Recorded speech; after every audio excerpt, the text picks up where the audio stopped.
webinar. Welcome everybody to this webinar on interoperability for health information systems. And good afternoon to most of you, and good morning to those of you who are in Canada. I hope the morning at least isn't too bad. We organized this because experience is that interoperability is something that people are struggling with all over. And very often when you look at strategies and policies on eHealth, interoperability is mentioned as a priority because there are many systems around which are delivering health data, or which should be able to exchange data.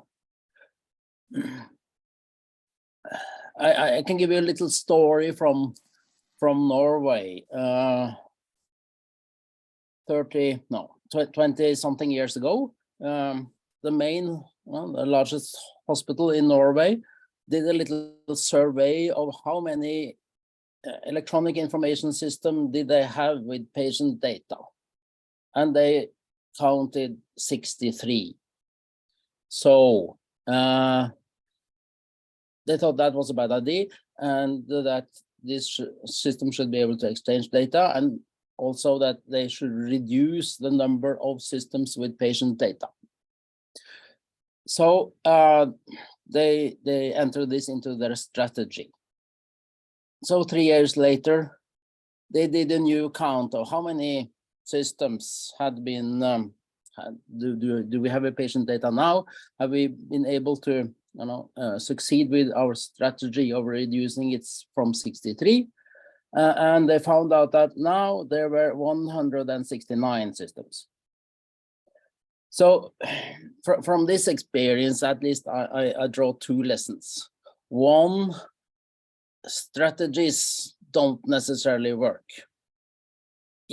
Regardless of how many strong words you put into your policies and strategies, it doesn't work if you people, for many reasons. The second is that, well, if you're looking for ways of managing eHealth in your country, don't look to Norway. We didn't succeed. So I hope many of you are in a better position now to try to manage this, to manage the number of systems and to create interoperability between them. So for this webinar, we have 4 speakers, one from Tanzania, one from Malawi, one from Mozambique, and one from Ethiopia, and they will each present what they have achieved with interoperability in their setting. And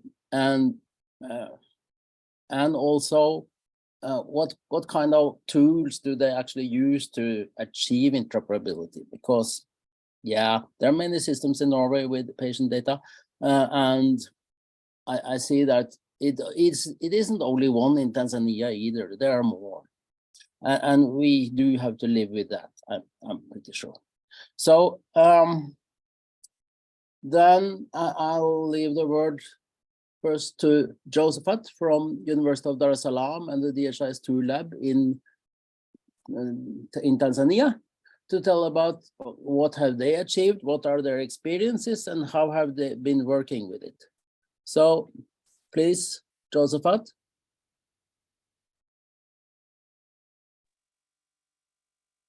Hello, thank you very much.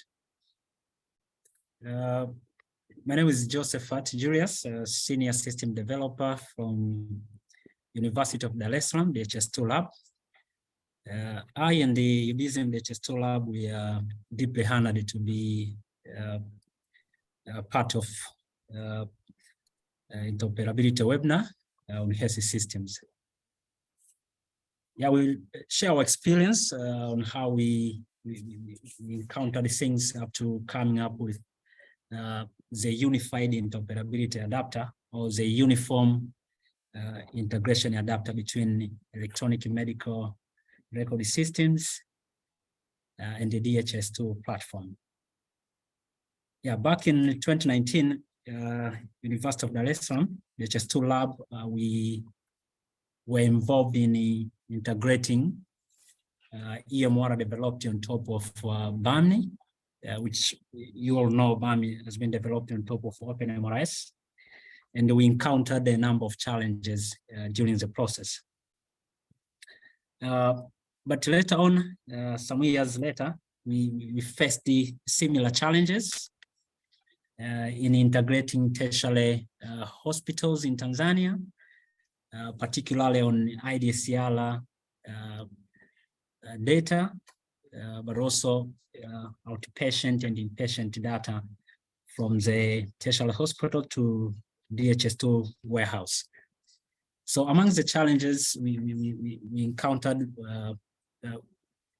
were mainly on the data mappings, but also ZZ vendor-based EMR had a challenge with coupled design, but also local developers or IT team which were responsible for maintaining the EMR were not well acquainted with this vendor-based EMR. But also we faced an issue of cost.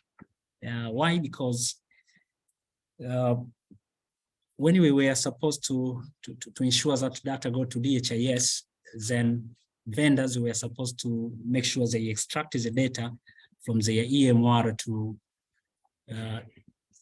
the central repository where we can take data to DHIS.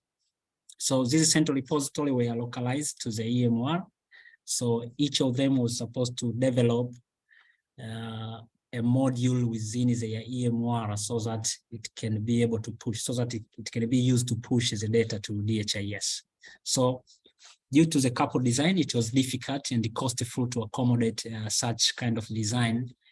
And hence we ended just having data extraction, and it was impossible to directly send the data to DHIS2 platform. Yeah, on the BAMI EMR developed on top of BAMI, we also encountered a challenge. We know that there is OpenMRS-based DHIS2 report module, which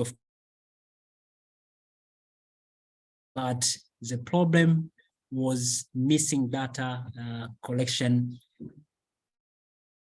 For example, you need data for a particular service being provided to the facility.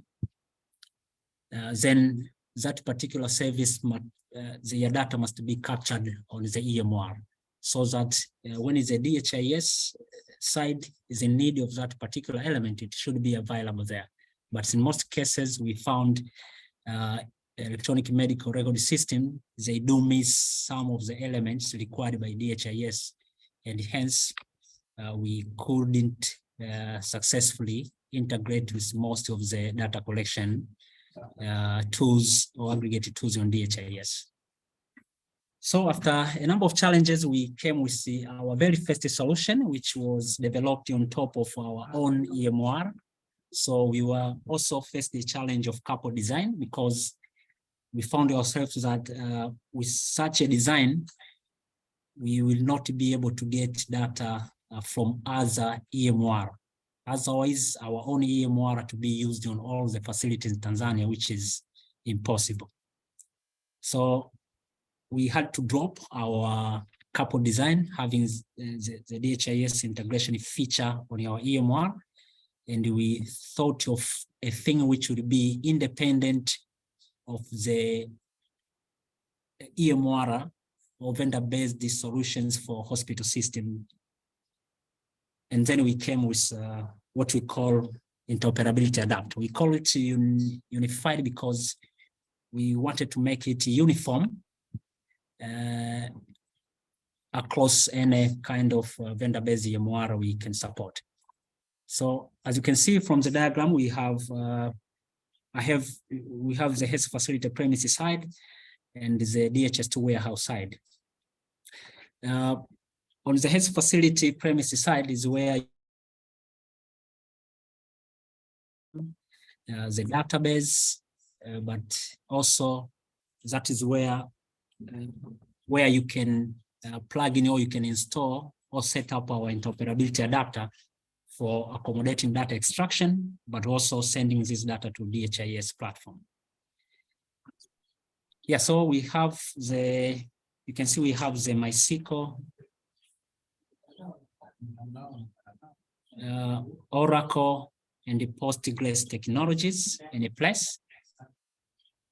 And on the interoperability adapter side, you can see we have the settings. So I will show you how these settings can be done and how you can access different reports which will be produced from the settings which will be set in place.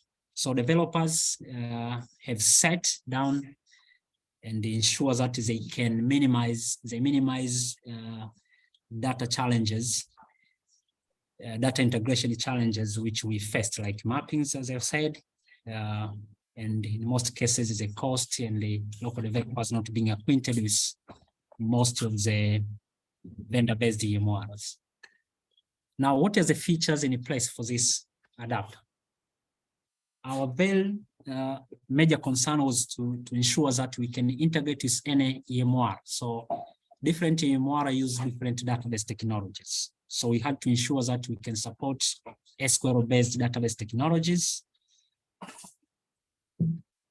which any EMR can use. So we have the MySQL, Oracle, IBM, and the Postgres in place.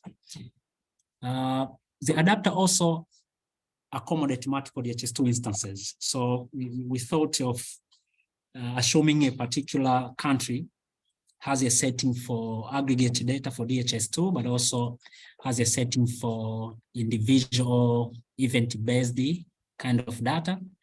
So we thought these, if they are in two different instances, then the adapter in place should be able to accommodate such kind of setting in a country.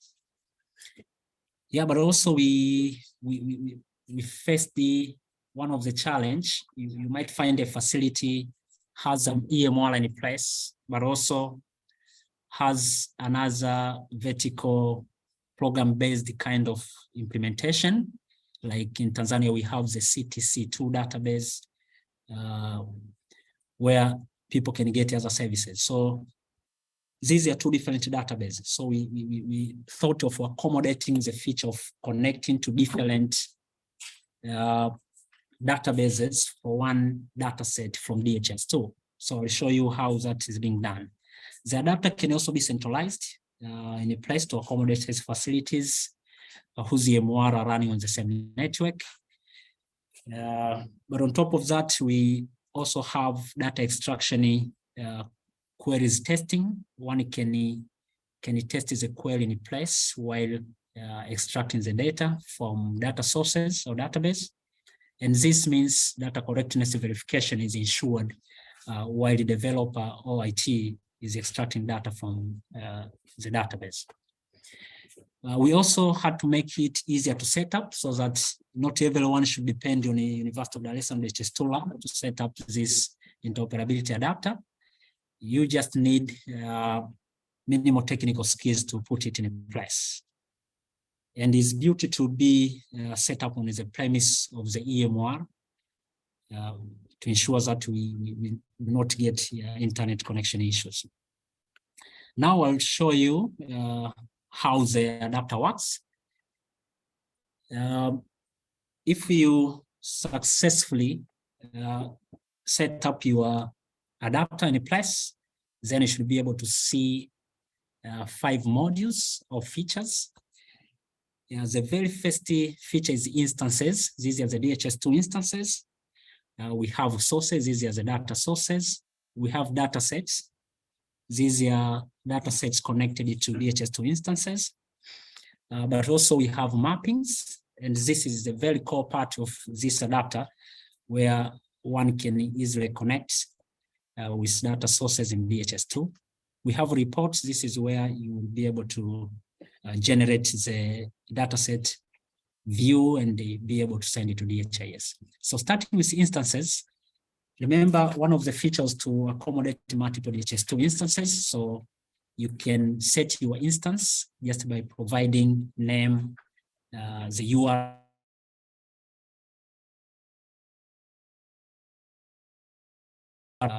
that you want to link it to.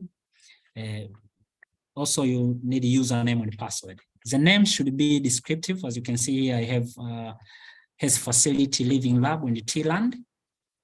This shows that this is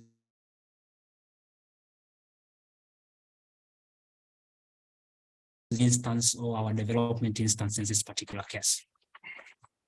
After you set up that, you can now set the data sources. You can see here I have a number of data sources and I can add one. So you can choose among these.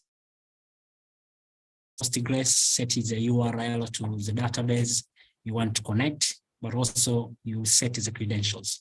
So these data sources can be multiple depending on the particular facility data sources. In our case in Tanzania, we normally have the EMR kind of a thing, but also we have CTC2 database.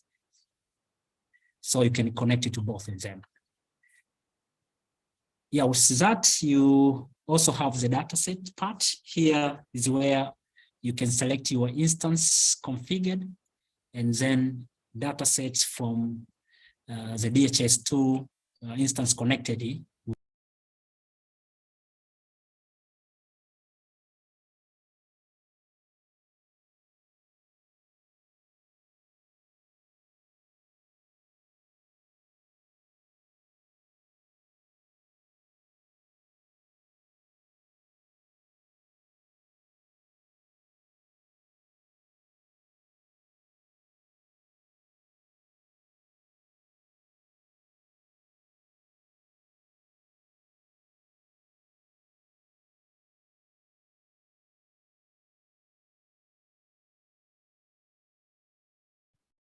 Joseph?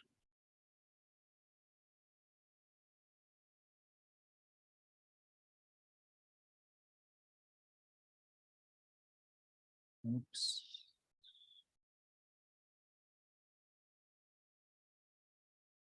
Looks like we lost connection there. Yeah, so there have been some questions here. How can we get hold of this adapter and so on? And is it open source? And let's say Josephat is coming back. Hello. Josephat, can you hear us?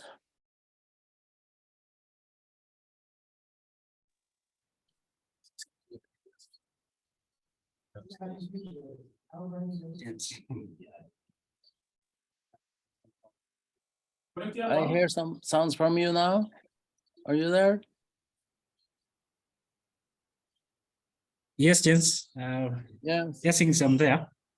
Yeah. We lost you for a minute.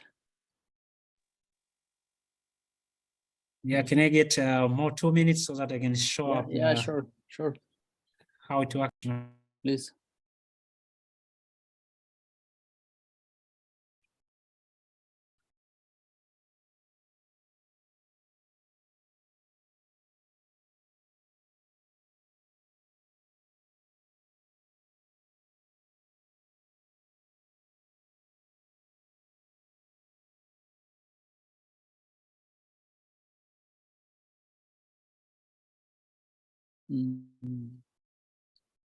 We cannot hear you.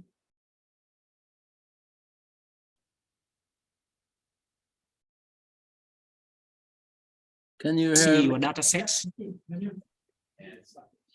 Okay.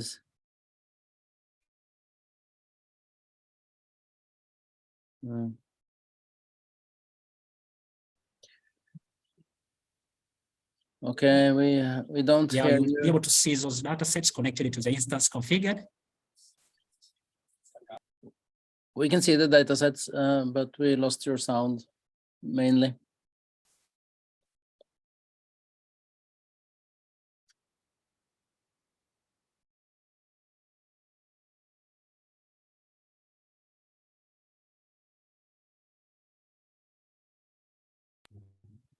Yes.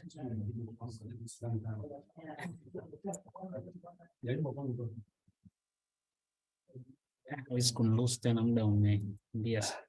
I can hear you again.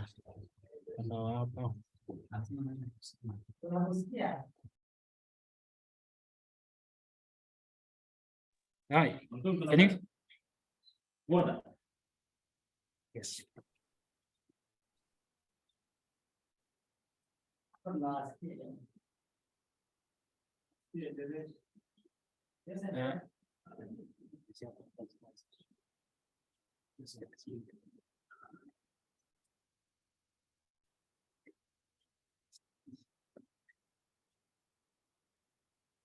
Yeah, are you there?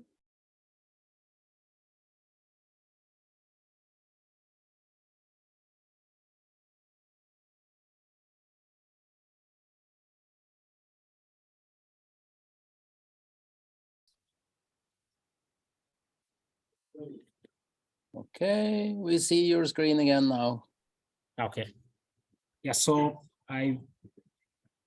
the previous part I was talking about data sets is where you can connect you can set if you need that particular data set for your instance. So here you'll get the linked data sets.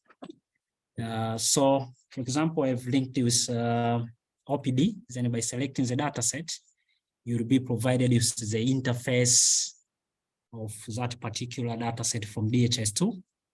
And now a developer is not required to worry about how to do mappings or knowing how the HIS data elements and the category option combos do. He just need to know the input box, and just by clicking on the input box, then developer will be provided with an interface where he can select the data source, but also type in the query, and also providing period for testing the particular query in place. So if this is a query, developer can just write it in a place, test it, and he or she will be able to see the results. So that's the crucial part of our adapters I've said before, that developer won't need to understand how DHIS2 works and the other stuff. You just need to know his or her own database and the business process of collecting such particular data in a place. Just with that, writing the code and saving, then the module will be ready to retrieve the data. So I'll go to the reports parts where you are able to select your instance to where you select the data set, for example, in this case, OPD, and define the period for that. With that, you can retrieve the data. Now, the adapter will be using those queries and the specific data sources connected to each input box to extract the data for DHIS2. Now, our data is there. One can download this, and of the feature for it managed to show you on the DHIS side how was the data.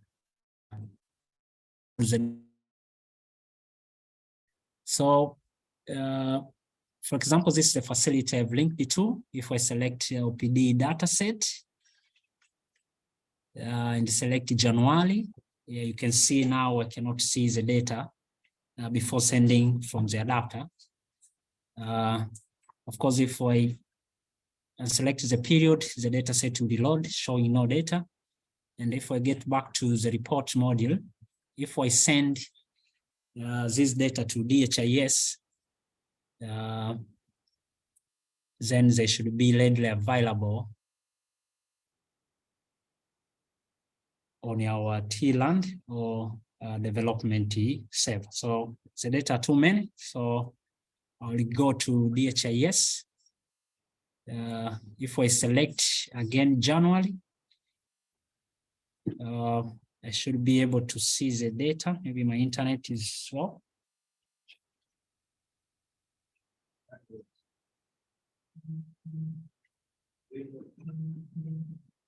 I'll try to reload. Yeah, my internet problem, I think I could not see, but here's where now you'll be able to see the data sent to DHIS. It will also complete, so at the end of your report, the completeness will be provided if you send the data to DHIS. So those are the processes one will encounter to ensure that data sent to DHIS from the adapter in place. So that's all about how the adapter works. But remember on my slide, I didn't share the experience from our living lab where we have deployed our adapter. So we found that our experience shows that patient journey data collection is vital to ensure that you can get whatever data you want for the DHIS2 data warehouse in place. But also we found there is need for periodic data verification due to potential metadata changes between these two connected systems. But also when there are changes with DHIS on DHIS2, then they have to be communicated back to the HISP facility so that they can improve on the data extraction queries, but also whatever business process that will be supposed to respect the data extraction process. Our plans is to ensure we support event-based data, tracker information, support DHIS2 default datasets, but also metadata changes between these two should be able to notify user, and also to support international standards like FHIR, ICD 10 and 11, so that to simplify the process of data correction. My colleague here is telling me the data we already sent, potentially my internet had problems. Is it for which periods? So I was just logged out or logged in. Josephat.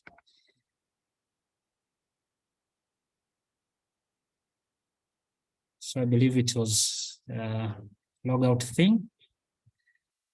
So if I search a facility and select the data set for January 2020, then the data is there. You can see all over, and now we have things like who competed and when he competed.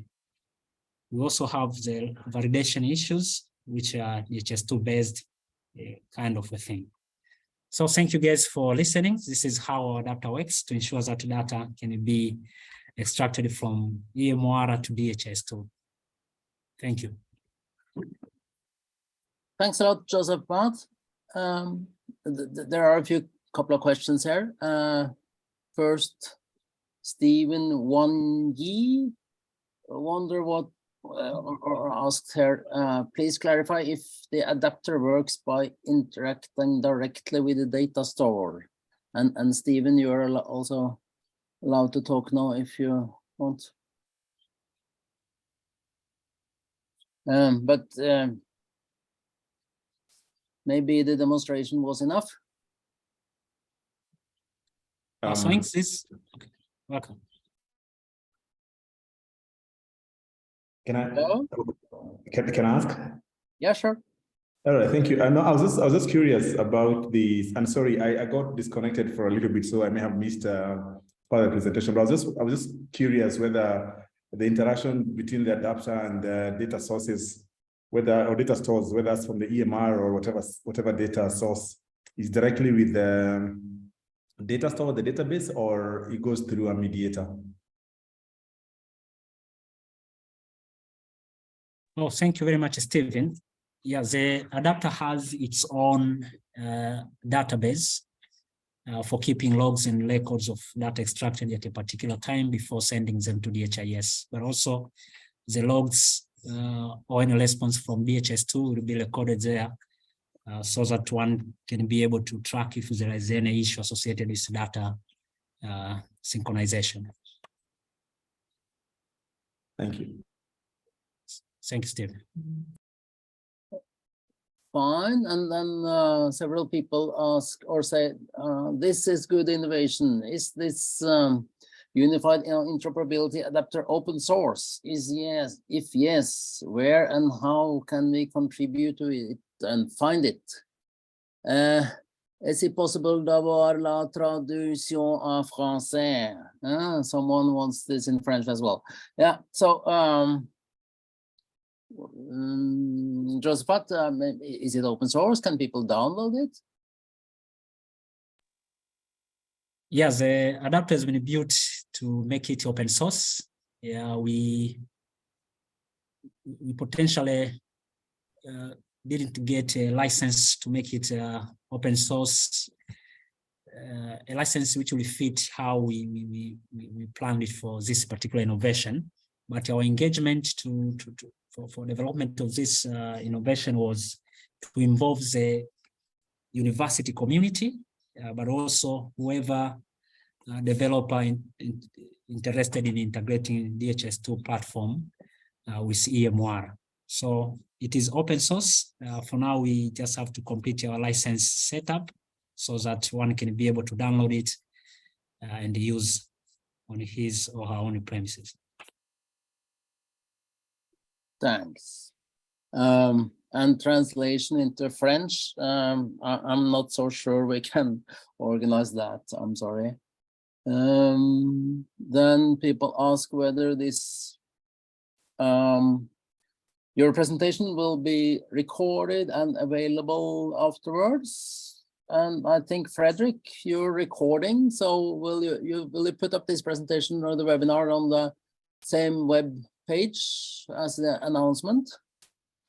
Yes, this will be made available through the BetterEhealth channels, and then you will receive a message with the link later on. Yeah. So, and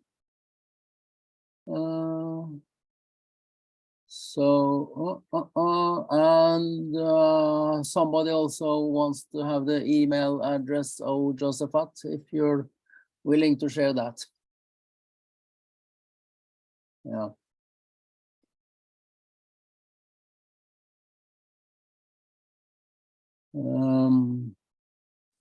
If you do, you can share, yeah, Joseph, you can share it in the question and answer here. Yeah. Okay, I don't think there were more questions directly to him, so. Jens, we have one person there raising their hand. I'll allow them to yeah, sure, to talk. Just a moment. Yeah. Nelson, go ahead.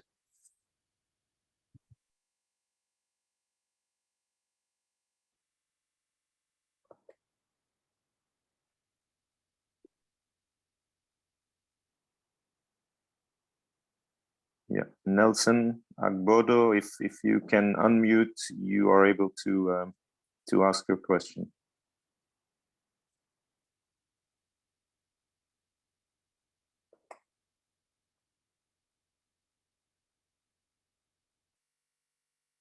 Okay, that doesn't seem to work, so we'll move on then with the next presentation. Yes. Then geographically, we're moving from Tanzania to the neighboring country, Malawi. And what we heard from Tanzania was interoperability between the electronic medical records in hospitals or health centers and into the HMIS, which is mainly run on DHIS in Africa. So that's a specific type of interoperability, which is very important, but obviously it doesn't cover everything. It doesn't cover other systems, what we had the presentation about now.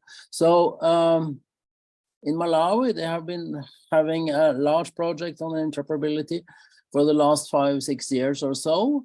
And Maganizo Monawe, who have been working on this for a long period of time, will present more of interoperability ideas and the results from Malawi. So please, Maganizo.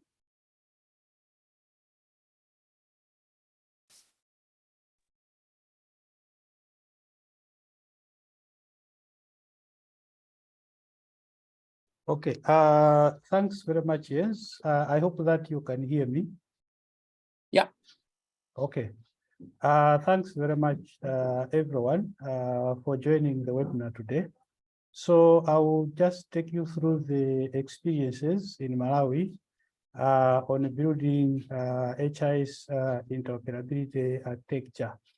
So I think the presentation will cover the following areas. Maybe just an introduction, the HIS interoperability architecture, and then the progress that we have made in exchanging data between systems. I also wanted to highlight the key lessons that we have learned in the interoperability and the data exchange work. And also we did an assessment in a number of countries under the BetterEhealth project. So I also wanted to share with you these some of the results because they are very important when looking at the interoperability work. What you see here represents the study that we did. We did in 2016, and then we repeated that in 2019 on the systems that we have in Malawi at different levels of the health systems, and also through the different service areas for the Ministry of Health. So this is just to show you that we have so many systems, and we needed a way of ensuring that these systems are able to share data with each other in an efficient way. As early as maybe 2015, 2016, we started when we had our aggregate DHIS2 instance up and functional. We started getting a lot of requests from different stakeholders who wanted to have their systems or platforms connected with DHIS2 so that either they can be sending their data to our HMIs or they can be pulling data from our HMIs. So that was a difficult time for us because after looking at the nature of the requests, we had to say no to almost all of them. Our argument was that it is not efficient to connect system to system to enable data sharing. And looking at this range of systems, we thought it would be difficult to manage in that process.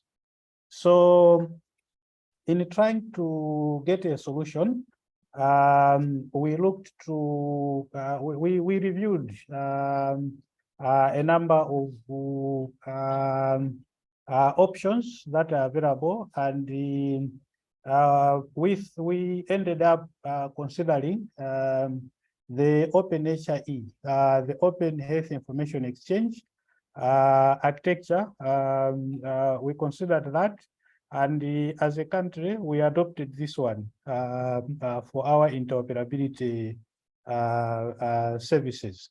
So as you can see, maybe some of you are familiar with this architecture, but you can get it on the openhie.org.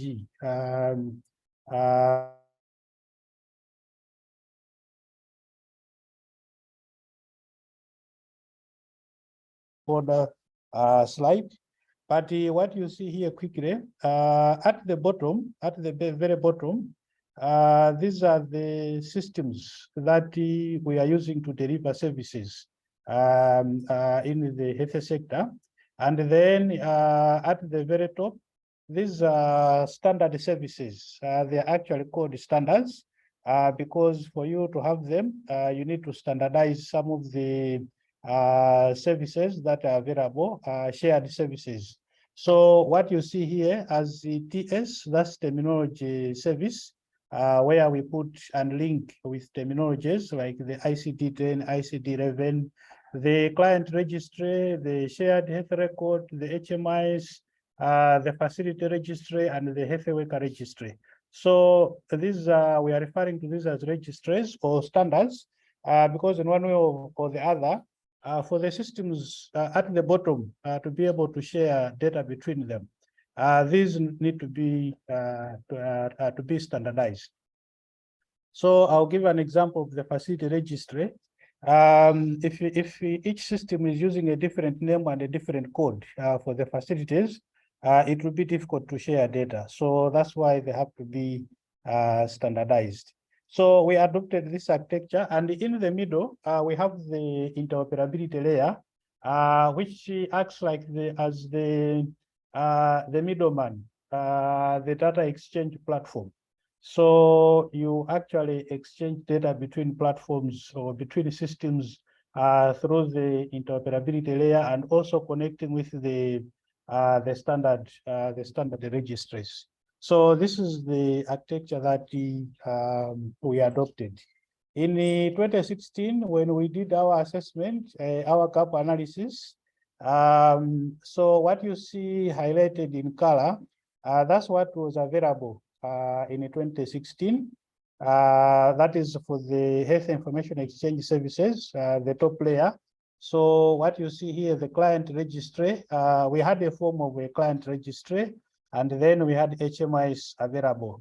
But the terminology registry, the shared health record, the facility registry, the health worker registry, we didn't have these services. We didn't have the interoperability layer in the middle, but we had the different systems at the bottom. So this is what we had as of 2016. So, but we have made progress. So as of today, we have a functional interoperability layer. I will show you that one. A functional master health facility registry, and a functional terminology registry. So these are available, and at a minimum, these are allowing us to be able to share data in between systems. We have other components that we are still working on. The client registry, that one we are working on the master patient index. So we already kind of worked on it, but we just need to deploy it in a production. We have the health worker registry. It's also functional now, but we just need to connect to it so that it can start operating under the interoperability architecture.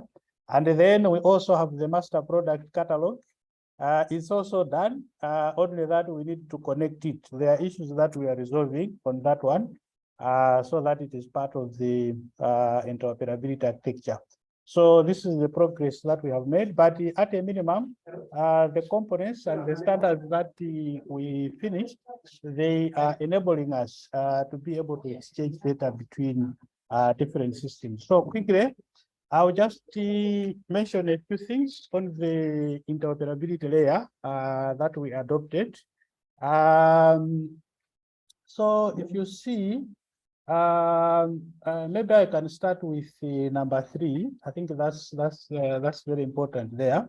What role is the interoperability layer supporting? So you can see there's the issue of authentication and authorization, routing of requests to target systems like DHIS, error logging and audit trail, and then the failed request reruns. So these are services that the interoperability layer is providing. Actually, when you start transmitting data between two systems, a number of things can happen.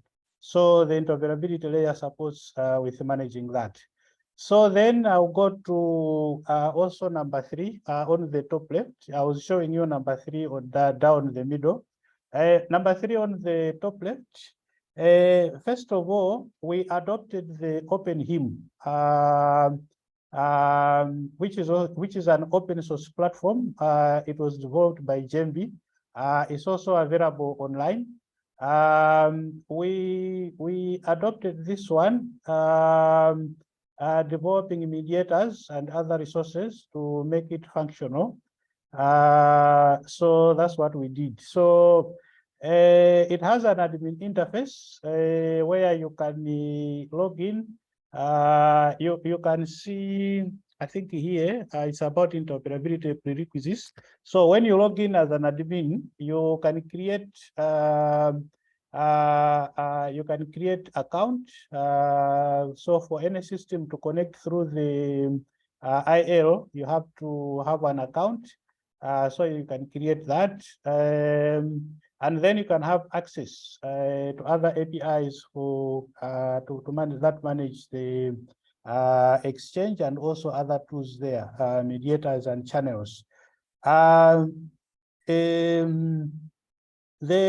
the OpenHIM, you can also see the error logs. You can even see the data exchange in action and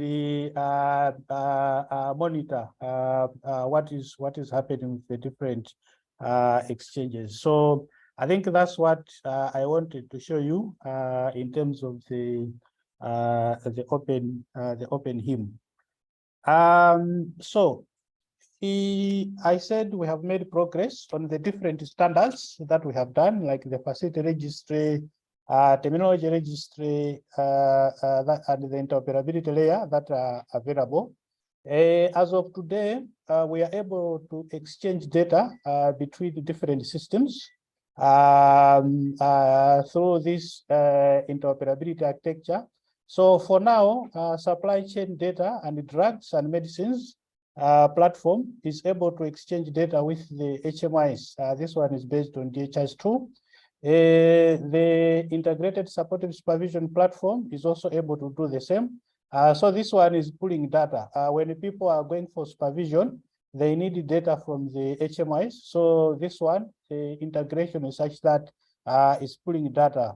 We have integrated other systems like the laboratory management information system with the One Health surveillance platform, which is also based on DHIS2, and also between the HMIs and the One Health surveillance platform. So this is what we have implemented, but now it's very much open. All the other systems can come in now and connect to the interoperability architecture. What we have done is we have created resources on how that can happen.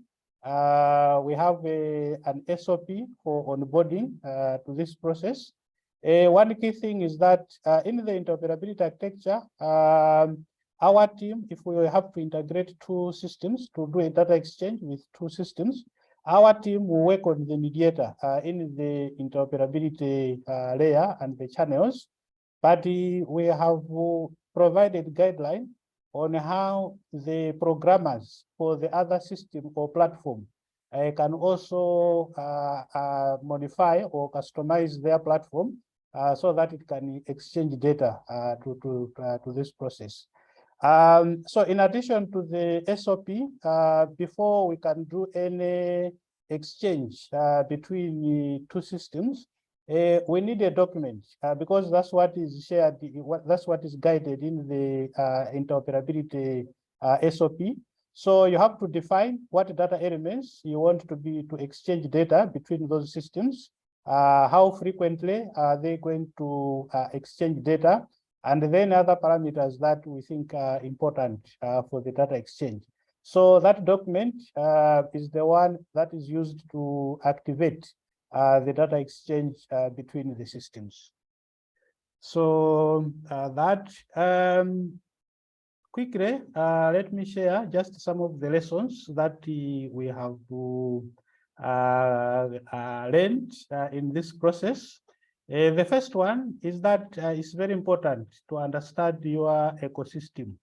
At first, when people started approaching us to do connection, one-to-one connection with our HMIS platform, if we didn't understand what was going on, we could have easily fallen into the trap of one-to-one system connection. But we had to put a policy to say, no, we cannot do that because it is not sustainable. Looking at how many systems wanted to connect. So is important. And also within the ecosystem, you have to understand which systems are ready to connect and which ones are not, because they have to be data exchange compliant. So that is very important. To be clear on the gaps, which factors, which components you need to start working with, and which ones you can build on. So for us, once we had the master health facility registry, we had the interoperability layer, and we had the terminology registry, we started exchanging data between systems because that was a minimum requirement for us. In other cases, maybe you need more standards before you can move on. So that depends on how you understand the gaps that you have. I think the third one is the need to develop specialized systems engineering skills. So when we started in 2016, interoperability was still a new word, at least for us. So we had the engineers, but they didn't have prior experience in interoperability. So we had to build that. So I think this is a very important component to have the skills. Building an interoperability architecture is a complex process. So it requires us to build the knowledge and the skills. There's need, the fourth one, there's need to work out the governance. Just coming up with one standard, like a master health facility registry, is a process on its own. You need governance around that. So if you have to do that for all the other standards, it means you need coordination and the guidelines to support with that. So, and also, like I have mentioned, the SOP on interoperability, you need that. You can't just do things at random or on the go. There has to be documentation because these things have to be maintained. So that's very important. The fifth one that we learned, which is very important, as I said, interoperability architecture is complex, is that it is slow. When you started, we started in 2016 with the assessments and the like, when we had pressure at our backs. We only realized this in 2019. That's when we started actually exchanging data between systems. So that fact has to be clear. And then the last one is the issue of content management. The interoperability is one thing, but people are interested in the content, which is in the standards that you set up in the systems. So like for the master facility registry, you know, the facilities change. Some are closed, new ones are opened. You need to be able to update so that it is relevant to everyone who is accessing the architecture. So having said that, let me just quickly take you through also just generally on interoperability readiness. We did an assessment, and this was very important. Others have looked at the issue of interoperability from a broader perspective. Whilst we can talk only in terms of technology and the people, there are broader issues. So there's a tool which measure evaluation, and the OpenHIE developed. It's called Interoperability Maturity Model. I'm sure that most of the people here are familiar with that. So we did the assessment based on that tool. In the assessment, if a country is assessed as 1, it means capacity for interoperability is absent or is ad hoc. If it's 2, it means it is emerging. Okay, so it means you have defined the processes and the structures. If it is 3, it means it is established. If it is 4, it means it is institutionalized. And if it is 5, it means it is optimized. So that's assessing the readiness for interoperability for different areas. So so I think what I should say is that the key areas that are assessed include leadership and governance, human resources, technology. So those are the key areas that are assessed. What you see here quickly are the results of that assessment. So when we take leadership and governance, so for us, we did in 4 countries: Ethiopia, Ghana, Malawi, and Tunisia. That was in 2021. But when we did literature review, we noted that Tanzania, Kenya, and also Ghana, they did similar assessments. So we brought them on board. Actually, these results reviewed the road for us as well. So as you can see, the readiness, where you see maybe positive is starting from 3. So you can see, I think for governance, most of the countries have put in place mechanisms for that, but you can see that most of these scores are below 3. So it means our readiness on governance need to be addressed because we still have a number of areas that we need to address. The same on human resources, I think we are poor. Generally, we can say that we are poor in terms of human resources for interoperability readiness. We don't have the capacity and the skills. So what it means is that we need to build this for us to be able to move in the right direction. And then technology, I think except for maybe Ethiopia and Ghana, but you can see the other countries, readiness for technology is also poor. We need to work on this. Data exchange between systems requires connectivity. So we need to work. We need to work on our infrastructure. There's a way of summarizing. I will not go into that. There's a way of summarizing each key area to see the overall score. So when we did that, this is what you see. And you can see that it's all below 3. So it means whilst we are pushing, we have on interoperability and the data exchange, we have a lot of work to do on leadership and governance, human resources and technology to make sure that our interoperability systems are optimal. So I think that is my last slide. Thank you, Jens. I pass back to you. Thanks a lot, Maganizo. Nice to hear this overview. It was nice to hear one of the words that you mentioned in there. It needs to be maintained. Too many times I've heard that kind of 2 systems are interoperable, and when I come back next year, something broke down. So that's an important aspect of it. You know, it requires kind of the continuous support and maintenance to get systems work together. Technical people understand this, but I'm not convinced that policymakers or funders understand it. Okay, so we had some questions here.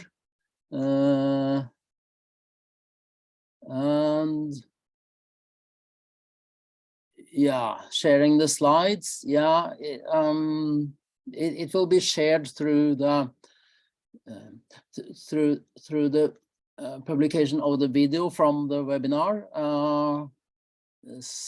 Maybe we can even share the particular slides there, such that you can download it. Now there is an anonymous person here who asks which interoperability maturity model was used. Yeah, Maganizo, do you? Yes, so we customized the one that was done by Measure Evaluation and the OpenHIE. It's available on the Measure Evaluation website. I can share a link for that one. Yeah, great.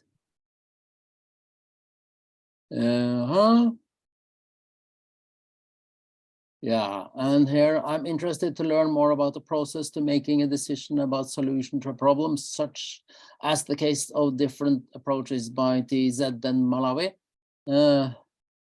Yeah, you can talk to the 100 people who are here in this webinar.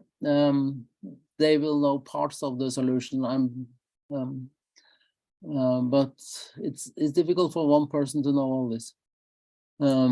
Somebody, Lucy Setyan asks her, do you provide any sandbox integration with innovative startup scale-up solutions? Yeah, anybody wants to respond to that? Josephat, is that something you can, or Tesfahan?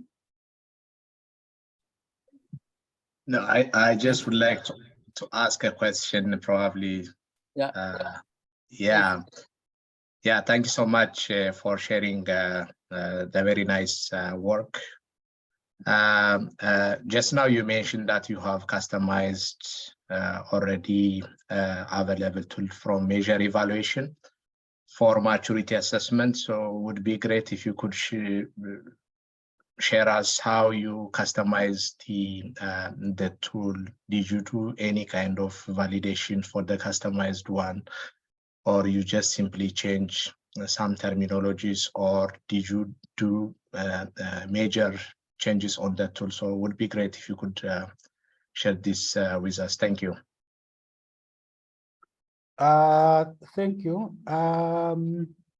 So what we did was to review. So it was a group of people. So, but what we did was to review, especially some of the questions, the relevance. Remember, we did this in 4 countries. So looking at the countries and some of the questions. So what we did was to review how maybe to structure them and also whether they were relevant to be asked in the countries. So that's the modification that we did. Otherwise, the rest, the calculation and the like, we adopted the guidance from the measure evaluation. Thank you. Thanks. Daniel Angassa wanted to ask a question here. So please go ahead, Daniel. You are unmuted from our side. You need to unmute yourself, I suppose. Thank you. Can you hear me now? Yes. Okay, thank you. Actually, my question was from the previous presentation. I was asking him to tell me when will be he expecting the licensing of the adapter process will be completed. That was my question. Thank you. Yeah, I've just provided the emails for myself and for the office. So by the end of March, we are hoping to have set all the things in place. So just keep in touch. We'll be glad to help you. Thank you. Okay, thank you very much. Yeah. And then I see in the question answer here that Honest Kimaru has written a comprehensive answer to the question of why building an adapter, why not going for the interoperability layer. So yeah, 2 approaches. Okay, one more question here from Lucy Setyan. You can ask, please.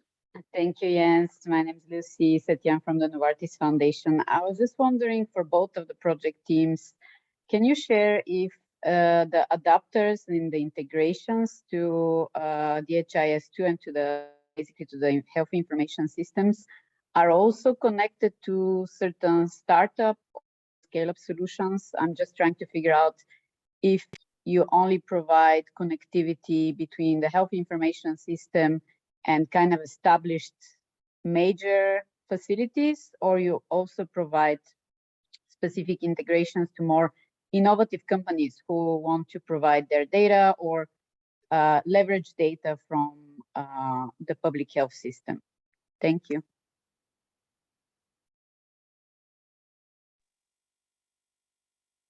So maybe I'll start. So for the players in the health system, if they have an application, that needs to access data for which there's a separate process for approving that. Or they need to send data to our HMIS system or to any other, like exchange data between any other two systems, not just with the HMIs based on the DHIS2. The architecture is built in such a way that it is possible to do that. There's an application which I have not included here. It's for maternal death audit. It's a small application. It's done with one of our partners, but it's holding key data. So we have also linked that to the HMIs through the interoperability. So yeah, if there are other platforms, whether small or big, new innovations, as long as the need to share data has been demonstrated, our architecture is able to facilitate that. Yeah, thank you. Thank you. I think we need to move over to the next speaker here. And we have come to Mozambique, still going south, and from Eduardo Molano University and Salaam DHIS2. So, do we still have Mr. Alfredo on board? Alfredo, yes, I can yes, see yes, you. yes, yes, Yes, yes. yes, please go ahead. Sharing my screen.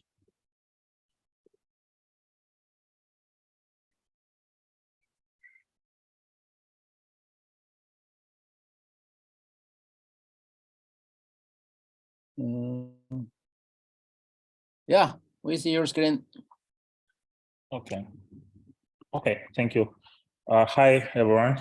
My name is Alfredo Mushanga. I am part of Salaam DHIS2 team, and I'm currently leading the software development department. And I'm here to share our experience on the interoperability for HMIS, with main focus on Mozambique and other use cases that we are supporting the integration. I will be doing a quick contextualization. I'll talk about the problems that we were facing in order to proceed with this implementation. Also talk about the solution and how this solution was implemented, the approach of implementation, and final, I'll talk about the perspectives related to what we have been doing. The MOH in Mozambique have been implementing DHIS2 for several years, but before that was there other systems that were on board, and a set of data distributed in different data sources were created, and it caused a lot of systems that exist in the country, and there's also a lot of implementing partners that have their own system. This is a big overview. Actually, are not all here, but of some systems that are in place in Mozambique. We have some that are at health facility level. We have some that are at the community level. We have other systems that are complementary, like human resource and logistics. And we also have some external systems for other ministries, like the Ministry of Justice. We have the vital statistics service system where we want to integrate. So because of all these systems, we have some issues that exist there. So I have a lot of systems. There are different organizations that are working on the same area, and they are collecting data in different perspectives, and it causes a lot of waste of resource in time and other resource, and a lot of other issues. So because of that, we were required to develop an interoperability layer in order to link DHIS2 with all these systems that exist in place. And in order to proceed with this implementation, there are some preconditions that we need to check. First, we are talking about the organization units or the health facilities when we are on the health domain, because we know that if you want to make sure that we connect two systems, the first thing that we have to guarantee is to align the health facilities that exists in the two systems in order to guarantee that we're going to have a correspondence between one and another one.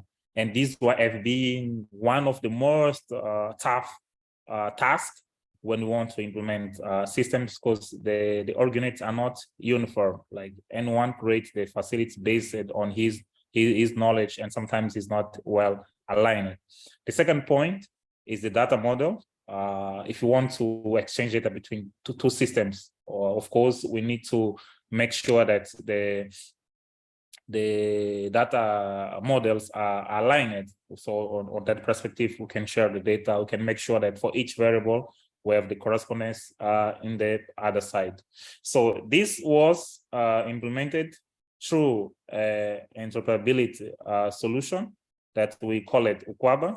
So Ukwaba is an interoperability layer that allow some systems to interoperate with DHIS2. So here we have the first time the interoperability between DHIS2 and the DHIS2. So even within the own MOH, we have different scenarios. Even within the MOH, we have different scenarios where we want to send data from one DHIS2 instance to a different DHIS2 instance.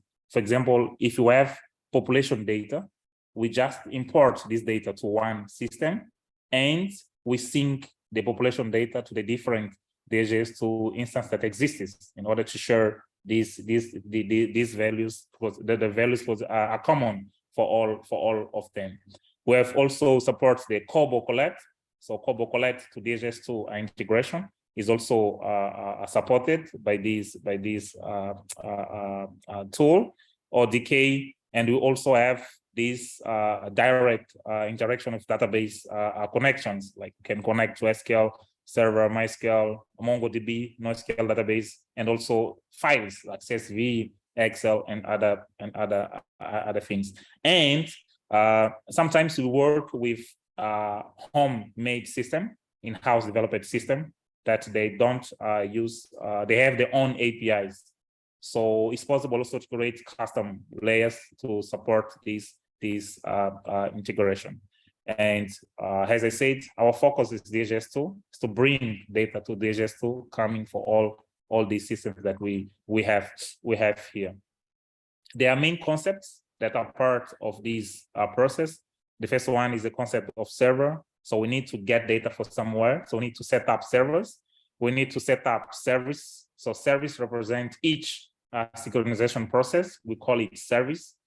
And then we have the modules. So the modules are equivalent to data sets or data entry forms. So we create one model. And then we have the data model mapping, organization units mapping, and finally we have the jobs.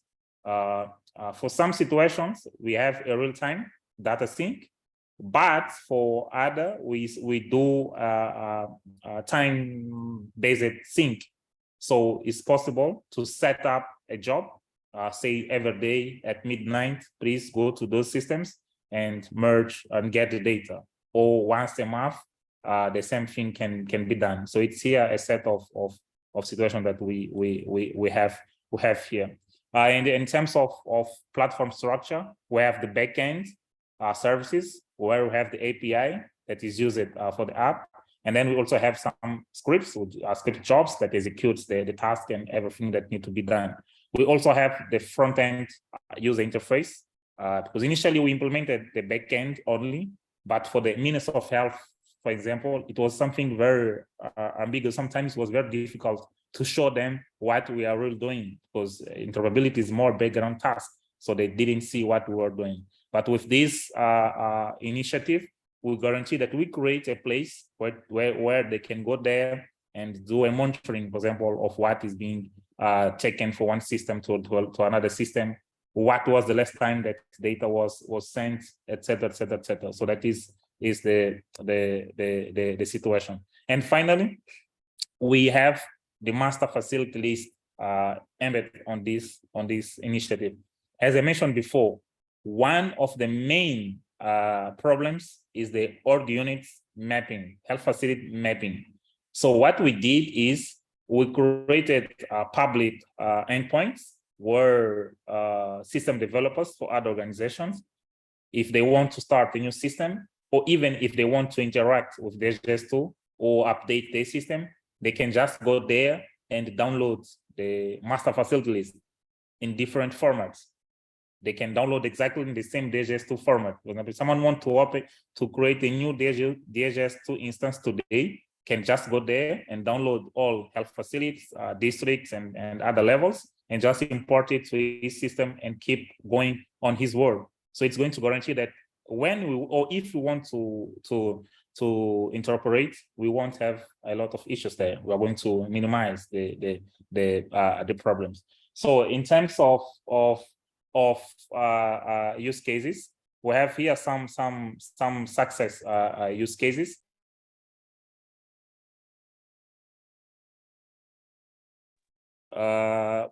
Yes, I was saying that we have here some use case. So this is the integrated overview for the Mozambican HMS, SISMA, we call it SISMA. The DHIS2 implementation is called SISMA. Sometimes here in Portuguese, sorry for that. But here we have this system that is SISMA, DHIS2 based, the aggregated one. And then we have the other modules. So we have the internal modules. This one is for individual data. This one is the CHIS, the community-based data. We have this integrated malaria repository, and then we have this one for AVDR for surveillance. We have ISDR. Sorry, we have this one for surveillance, and they have their COVID data and other data. So all of them are based on DHIS2, and there are some data that are exchanged for one system to another one. Individual level data is aggregated for individual DHIS2 to aggregated DHIS2. Data is sent for population data, for example, is sent for this one to malaria repository and other situations. And then we have the external one within the health domain. This one is for logistics. So there is one system that is implemented for logistics that is there. Someone is designing on the screen. Okay, so I was saying that we have this one, the logistics system that also sends data to DHIS2 using this tool, and we also have the human resource data that we started, not yet concluded, but we started this integration. And finally, we also have this vital statistics module that connects the health and the justice for death notification. So every time that there is a death at health facility, this data is sent to the Minister of Justice, and the data is used to produce the health the death certificate at the Ministry of Justice. So I'm now going to do a quick demo for this use case. So this one is the Mozambican use case. So I'm going to do a quick demo of this one.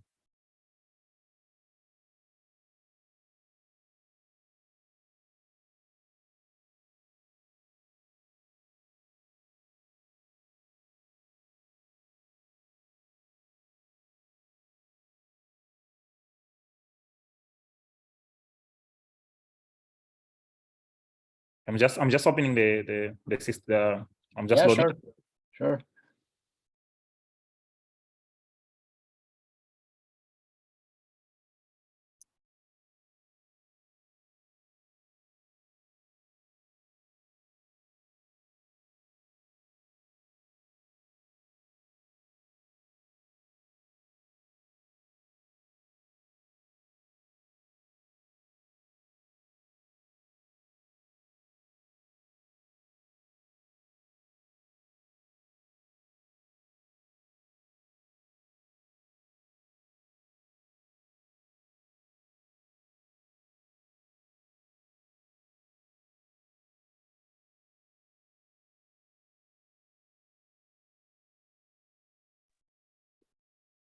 Yeah, we see it now.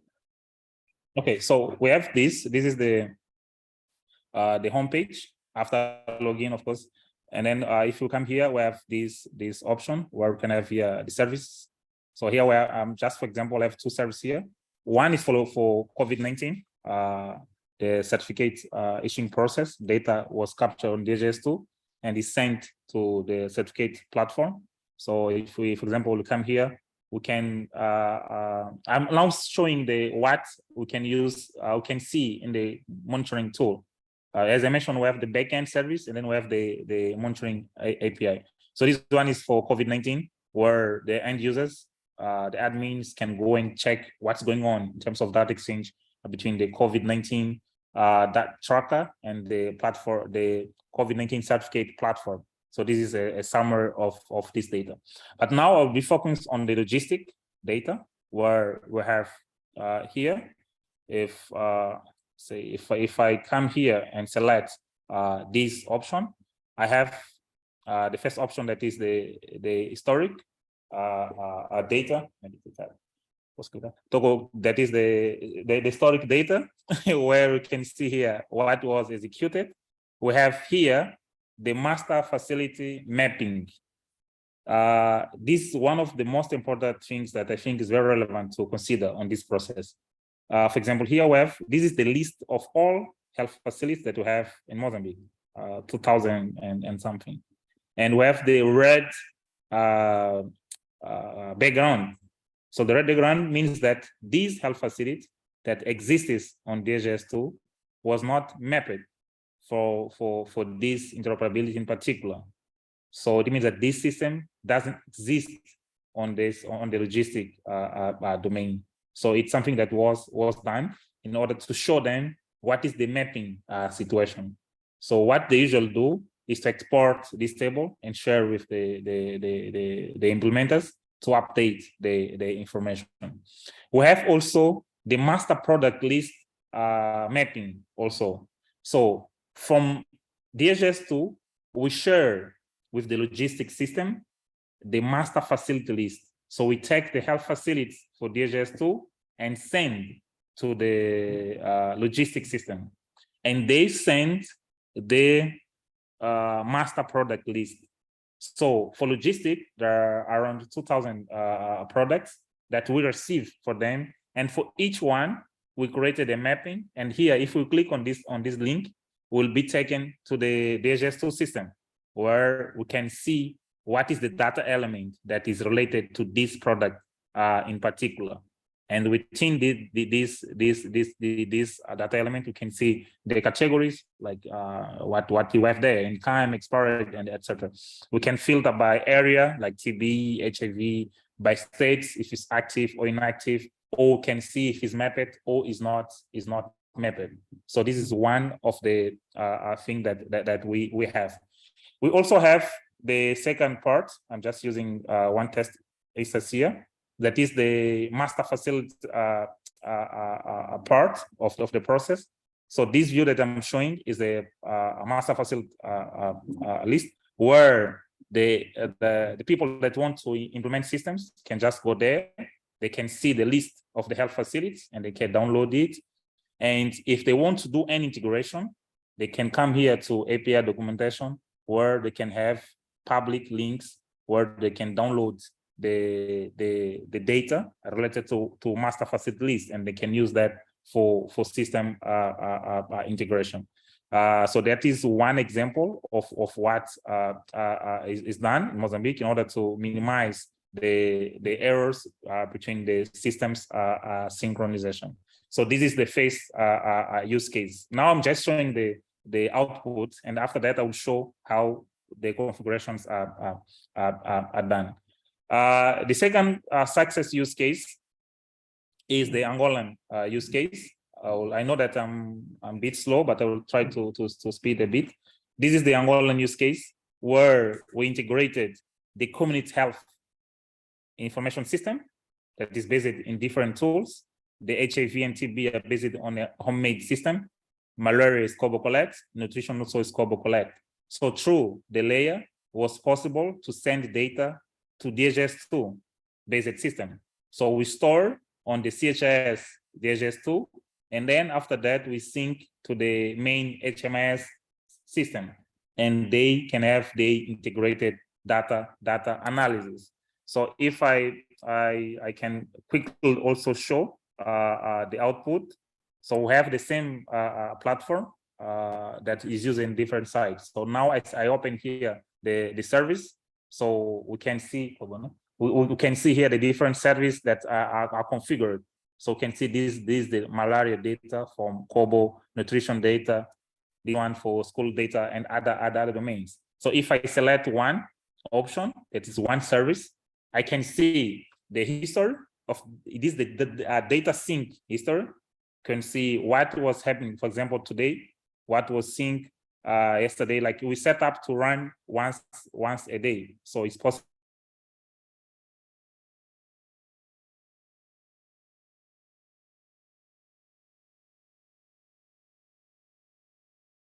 Oh. Did we lose connection with you, Alfredo? Can you hear? I can't really hear you.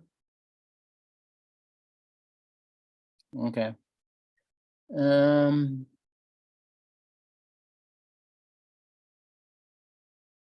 Yeah, so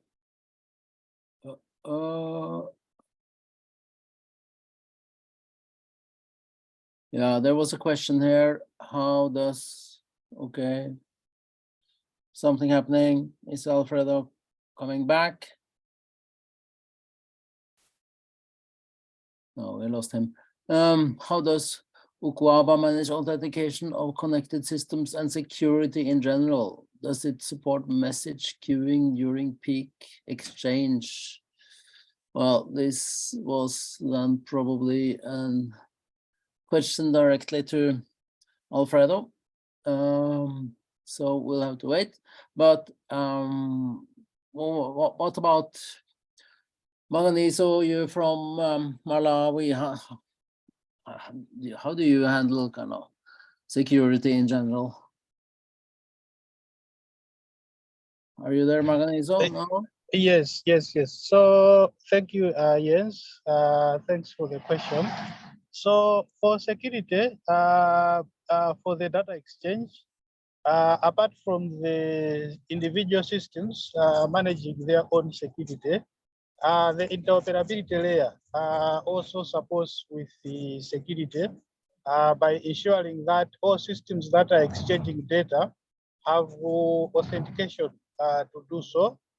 So that is managed through the interoperability layer, and also managing the type of data, like the data elements that need to be shared between the systems, monitoring and enforcing that. So that's partly an additional layer of security for the data exchange. Thank you. Thank you. I think we got Alfredo back here now. Yeah. Can you hear Alfredo? Yes, I can. Yeah. Sorry, I was disconnected here. Yes, we see you. Yes, I'm just finalized. Yep. This is the history of data sync. We have this option where you can see that just reload. Okay, I lost connection, lost some service. Okay, this is the synchronization page where we can see what was the last synchronization and when will be the next synchronization. And then we have here the mapping where we can see the data mapping, like what we mapped in terms of variables and also in terms of organization units. So all of this work was done based on the backend. So right now our focus was to create created the service, and then we started working on the UI for monitoring. So that's why we have this user interface, but we also have a backend services. So here I have I don't know if you can see. I know that maybe it's too much, but here we have a documentation where we can see how we can execute all this process. So here we can see, for example, the structure of the mapping. If you want to map variables between those systems, we can see how we can create service, we can see how we can create modules, and how we can move forward in order to guarantee that we have all that service running, including how we can create a cron job. For example, if we want to create a cron job, you can have here, you have to put like a description, and then we have here the cron expression, where you can say that I want to do it every 50th of every month, etc., and then can have here the system. So that is the point. So based on that, it's possible to configure the service and have the data integrated. So our aim is to expand the platform to different organizations, because we know that the platform is there, is useful. At least we have been using it to implement the integration in different use cases. So we know that maybe other organizations have similar requirements. So we expect to share the data with them. We are training the HMIS administrators. Right now, for example, we are right now in Angola training the ICT team here in Angola. So how to manipulate the platform and do the management. And we also want to make the solution open source, because we know that there's a lot of considerations to be taken into account. We have to expand, we have to implement more modules, we have to improve the security and other aspects. And it also includes the extension to other compatibility, to include more systems on this system or on this platform. So that's what we had to present. Thank you. Thanks a lot, Alfredo. As you see, Alfredo isn't only managing Mozambique, but the whole of Portuguese-speaking Africa. I see that your master facility list is quite crucial to get anything working here. I recognize several cases of interoperability. Well, people trying to establish interoperability in other countries some years back. It didn't work out because they didn't have a standard way of naming the facilities. So one of the crucial elements. Yeah, I think we need to move on now to Tesfahum. Are you there? Yes, I am here. Please go ahead. Sure.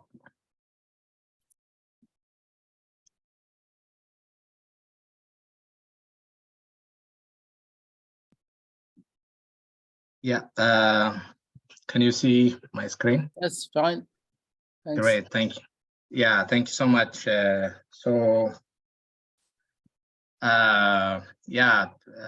just would like to share our experience, especially at the University of Dar. We are just starting, so we do not have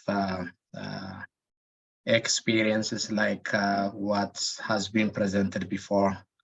So I'll just say some experience from the national perspective as well as from our side. Yeah. So this is my presentation outline, briefly introducing about the DHIS activity here in Ethiopia. And we have recently opened Interoperability Academy, so I'll be saying a few words about that. And we have also a community of practice, we call it Ethiopian DHIS Interoperability Network. And we have some experience, as I said, at UOG and at the national level, share those later. Coming to the introduction, so there are a lot of developments here in Ethiopia, like digitalizations, the HIS2 electronic medical record system. The ministry is really aggressively implementing electronic medical record system across the country. And we have also electronic community health information system for health extension workers to use, and also logistic management information system, human resource information system, master facility record, and other digital solutions are already implemented. They are also being implemented, but there is absence of interoperability among these digital health platforms. So other developments from the country includes there is a very beautiful architecture developed by the ministry, and there are also other documents like digital health blueprints, electronic health record standards, and also we have a transformation agenda, information revolution. So these are some of the developments by the ministry.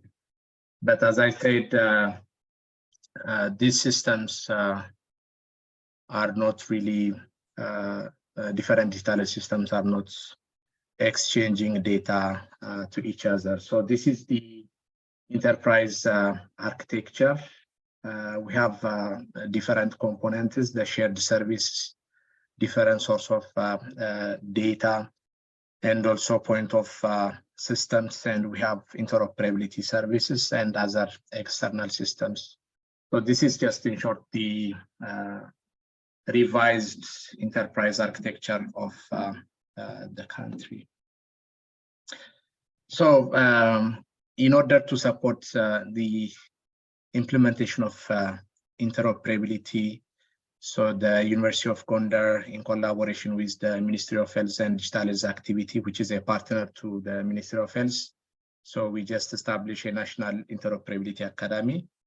And this academy is providing training and technical support to stakeholders, and also so under close supervision of the Ministry of Health. So this is the academy's objective, provide sustainable technical support to the Ministry of Health for the implementation of the enterprise architecture and interoperability, and also establish a national community of practice on interoperability and provide continuous support to the community.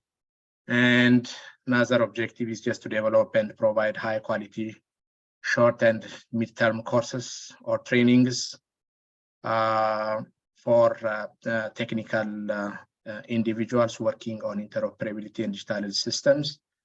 And the other objective is just to identify and develop interoperability use cases for key digital initiatives and pilot interoperability standards. And we also aim to document evidences on implementation of interoperability among digital systems here in Ethiopia. So these are the objectives of the academy. And so we have various approaches that we are following. One of the things is about the training. So we have already conducted one training before, and we have already also arranged a physical space at the University of Dar just to set up an interoperability lab. And we have established a technical multidisciplinary working group constituted from computer science, information technology, health informatics, and also from the health discipline. And the technical working group has, as I said, developed already short-term training curriculum. And also we are currently developing the training modules and designing it in a learning management system. And the other key elements in the academy is just to provide technical support, like identify and develop priority data exchange use cases. So currently we are under progress. And we also plan to share these use cases to stakeholders, developers, and experts working on interoperability and digital health systems. And so these are the activities that we wish to achieve during when we provide technical support to the concerned body.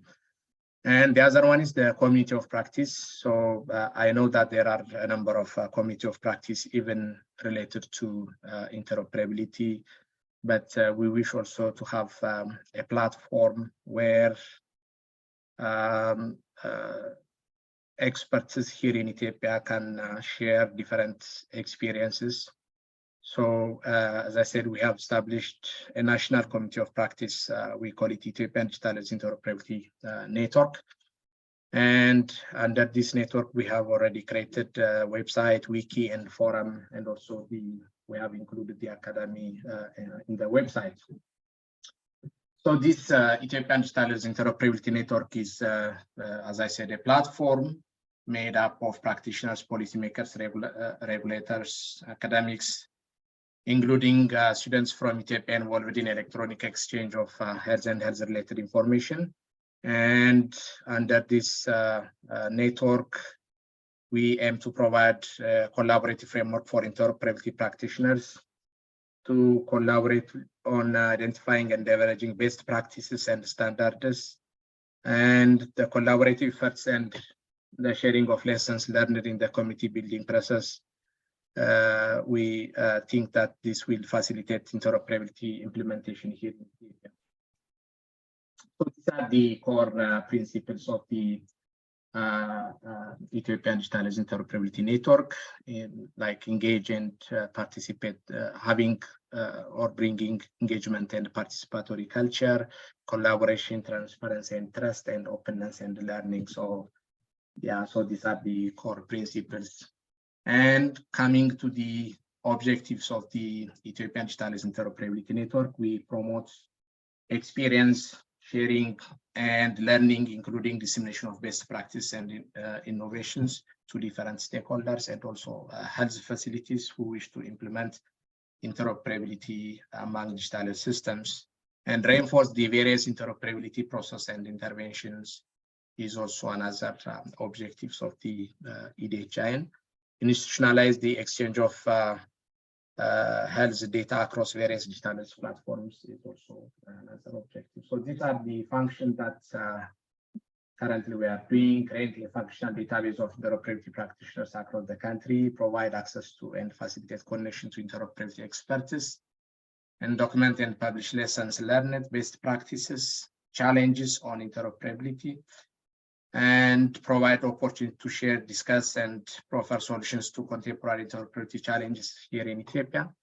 And we also be organizing conferences. So in this year, we plan to have at least a workshop to just share best practices on interoperability from the global perspective, as well as from the African and Ethiopian perspective. Yeah. Yeah, so this is about the membership for EDHIN. So any voluntary individual who is working on health information system and related to interoperability digital systems can be a member of this EDHIN network. Yeah, so this is the governance that we are currently implementing. So this EDHIN will be closely working with the ministry and also partners in the universities. So the technical working group under the EDHIN will develop a strategic plan, budget, including annual plans of actions of the EDHIN, and also oversee the EDHIN and forward its recommendation to the Ministry of Health as well as to other stakeholders who are working on interoperability, and organize conference, seminar, workshops is also another activity that the governing body is working. So yeah, so this is a picture taken while we are launching the Interoperability Academy and the Ethiopian Digital Interoperability Network. So these are the participants were from different universities, from the ministry. Yeah. So the EDHN or Ethiopian Digital Interoperability Network. So it has, as I said, Academy, Forum, and Wiki, so anyone can access those modules in the websites.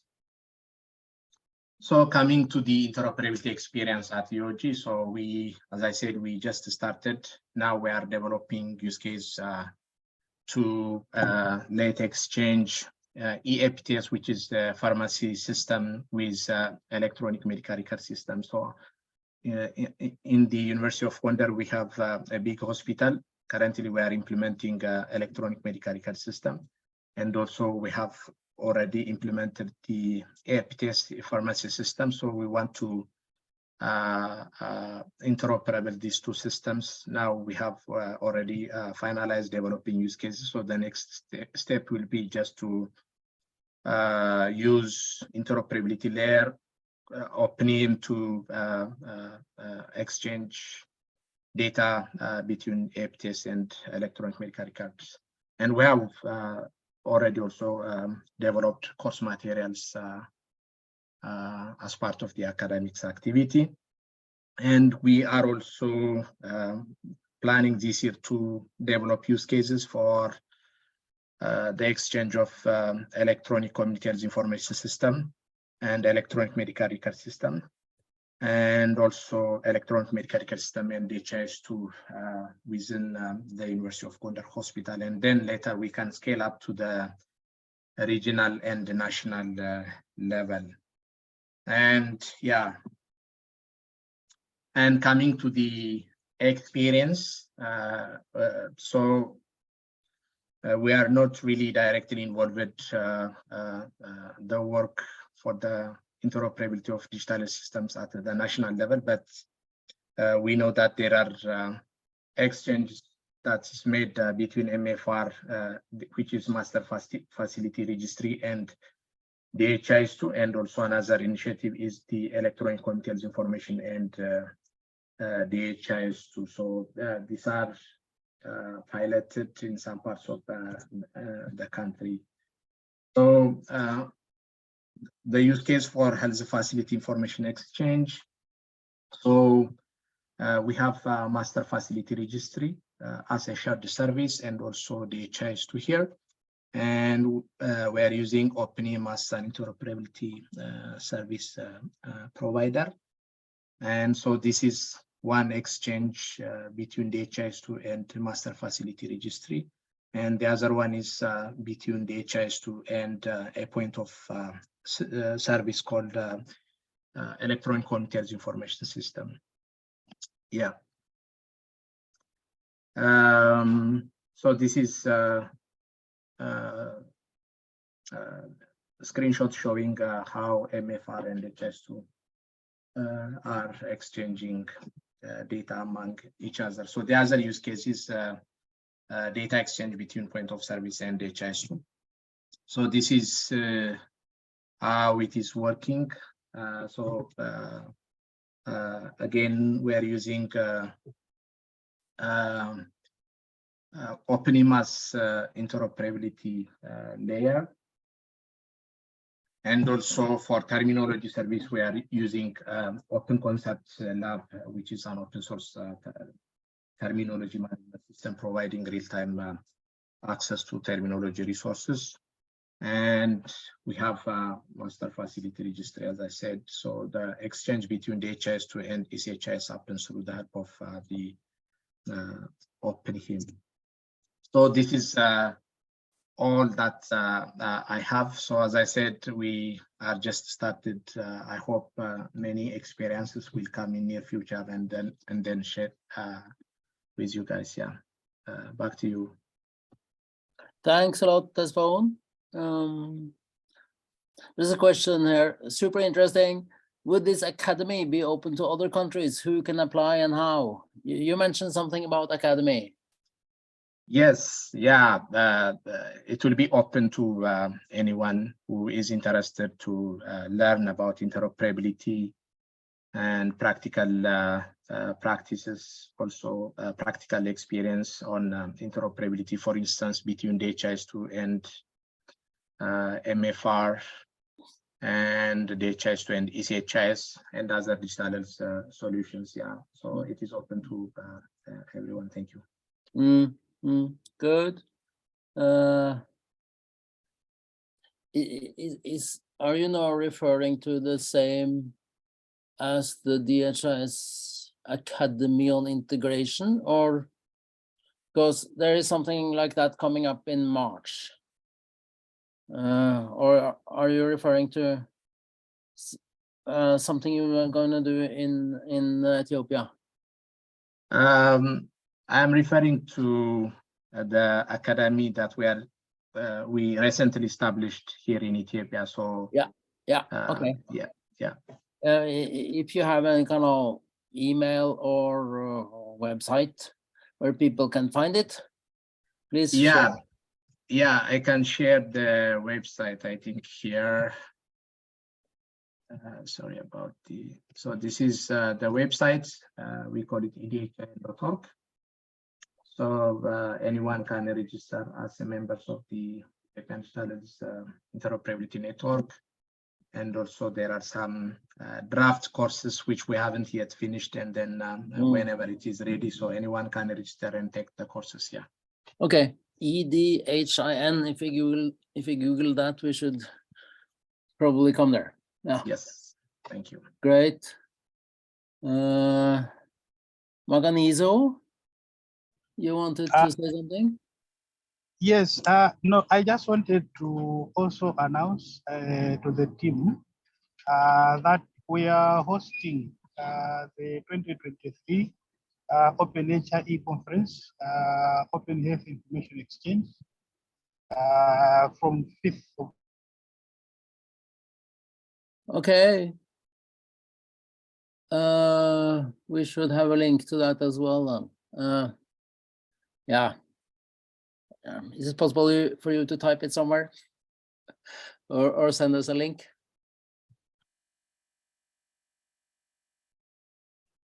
Okay. It's muted.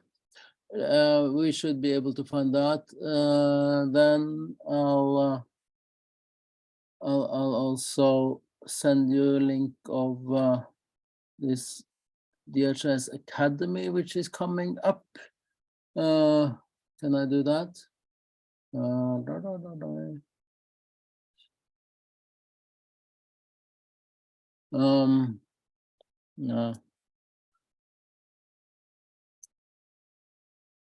Let me just then share desktop too. Yeah, okay. Yeah, all right. There is an academy, DHIS Academy coming up called Integration in Person in Kigali, 22nd to 25th of March. So that is about interoperability. And yeah, it's a DHIS Academy, but since it's about interoperability, obviously it has to then concern other software as well.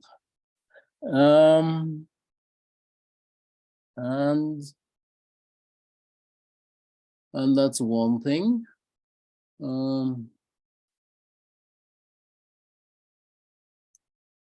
Stop share. Then the University of Oslo and the African partners who have been presenting here, we are also engaged in creating an academic course on interoperability related to health information systems. Intended for master level, but could also possibly be at the advanced bachelor's level. And the cases that have been presented here today something we will use as cases for that course as well. So this is kind of under construction, but yeah, I can't really promise you the date, but we are working on it. Yeah. Other questions here? Adisu raised a question directly to Tesfahan here about experiences regarding MFR versus DHIS interoperability. Tesfahan, Un said something about it, but I don't know whether you will. We will ask for more, Adiso. You are free to talk now. You need to unmute, I suppose. Okay, thank you. I want to ask Dr. Tasfon about the MFR and DHIS2 in case of in Ethiopia, the interoperability also with that of ECHIS interoperability, is that functional? Thank you. Back to you. Yeah, that's one. Yeah, thank you. Yeah, so as I said before, this is something at an initiative from at the national level. So yeah, there is. I know that there is a practical exchange between ECHIS2 and DHIS2, and also there are some other initiatives like electronic medical record system exchange with DHIS2. But it's not yet finalized. But I know that this experience exists at the national level, but especially the MFR and the HIS2 exchange. It was piloted even in some like East Shore zone. In some Warada, about 32 posters in Oromia region between 2021 and 2022. There was an exchange between ECHIS and DHIS2. Yeah, so this is the experience that I know at the national level. Yeah. Thank you. Several people ask her about copies of slides. So some of you presenters sent it to Frederick, and those who didn't send it, please send it to Frederick such that he can distribute those as well. And then they will be available on this same website as the recording of the webinar. Yeah, so time is up. So I would just like to say thank you very much for the presenters, and for all 100 attendants who have been with us today. So we'll probably be in touch in some way or the other in the coming months and years as well. So now you have probably found some new people to whom you might interact with as well. So I'm impressed by actually the successes of interoperability that we've seen here today. 10 years ago, it was a lot of hype about it. Now it's some reality, actually, some very good reality here and there. So thank you very much, and good luck. So we'll say bye-bye.